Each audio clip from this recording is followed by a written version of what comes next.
আচ্ছা ভাই, ওই সাপটা মাটির ওই হাঁড়িতে দিয়ে বাইন্ধে দেন। রাতুল, জি ভাইয়া। রান্নাঘর হাঁড়িতে মিষ্টি আছে, মিষ্টিটা নিয়ে আয় তো। আচ্ছা ভাইয়া, যাচ্ছি। দেখি তো কি মিষ্টি। ও, আমি তো ভুলেই গেছি। বিসমিল্লাহ। এই তো মিষ্টি। বিসমিল্লাহ। এ কি স্বপ্নে দেখছি না তো? আরে হাড়ির ভিতরে মিষ্টি আসলো কি করে? ভাইয়া, এই যে মিষ্টি। হ্যাঁ, মিষ্টি? সাপ কোথায় গেল? হ্যাঁ? ওরে, ওরে, এই, এনার আবার কি হলো?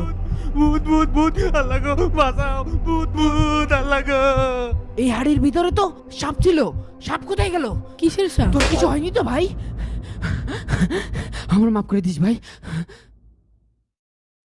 হুজুর, জি, আমরা দুই ভাই ইসলাম গ্রহণ করতে চাই।